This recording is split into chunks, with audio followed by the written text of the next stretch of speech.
Hey everyone, so today I wanted to talk to you a little bit about the master bus in Harrison Mixbus and Mixbus 32C. I'm using version 6, but this principle has been much the same for as long as I can remember in Harrison Mixbus. So most digital audio workstations have a master fader control, which you can see here. Now, in most digital audio workstations, as far as I understand, this is certainly the way in Pro Tools, which is one which I've used significantly in the past and still use in recording sessions in sort of commercial studios where they've got accelerated systems. The master bus is pre-insert. The fader on the master bus is pre-insert. This is not the case with Harrison Mixbus. If you go to Help, Manual, a manual will open in a browser, and if you search for signal flow, you should find this image. Now it shows you the signal flow, and it's really useful if you study it. So what you can see here is that we actually have tape saturation before the trim. Then we've got our effects. Then we've got a fader. Then we've got some post fader redirects. Then we've got the master limiter, and it's worth keeping all of that in mind when you're sort of setting your levels and gains and so on. So what's the practical example of this? Well, let's have a listen to a really bad mix of just some stems of something.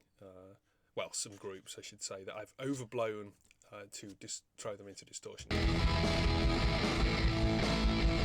Now what you can see here is no matter how far I trim the trim and the fader down,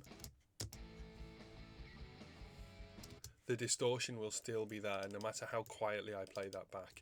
And that's because this tape saturation is here. Now if you're using the tape saturation for sort of an overdrive, like a harmonic enhancement effect, which is what it's designed for, you'll probably have something along the lines of this, where it's maybe a little bit less aggressive.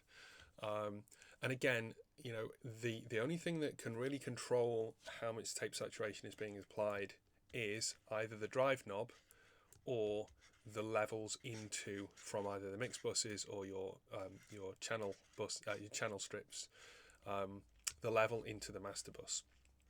So this blue wire here, this blue bus, that's what is controlling the amount going into that tape saturator.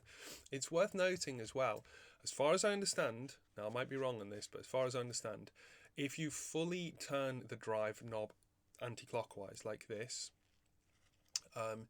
you will achieve bit transparent summing like you would in any digital audio workstation.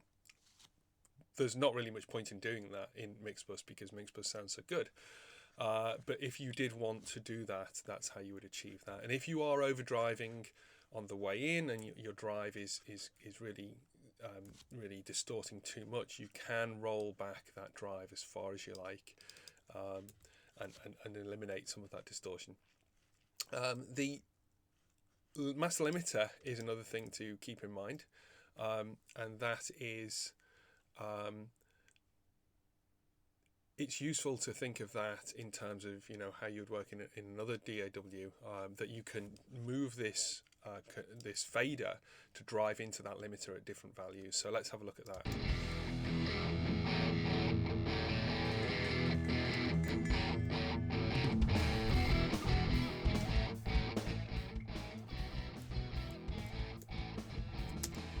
So that just gives you a little example of the fact that you can't move that master limiter and you can't move that tape saturator in the signal path, but the fader and the EQ and everything else can be moved around. You know, we have flexible routing, just like any of the other channels that you might want to use.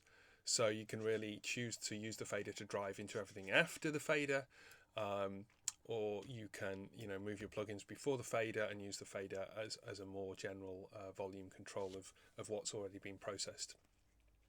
I know that was really sort of super quick and probably very obvious if you have sat and looked at this signal flow diagram. again, like, just go download it, stick it on your desktop, look at it every day, make it into your desktop background, and hopefully that will help you kind of figure out the signal flow of the system, and you can use it to like a power user essentially. Right, well, thanks for joining me. I will see you next time. Bye bye.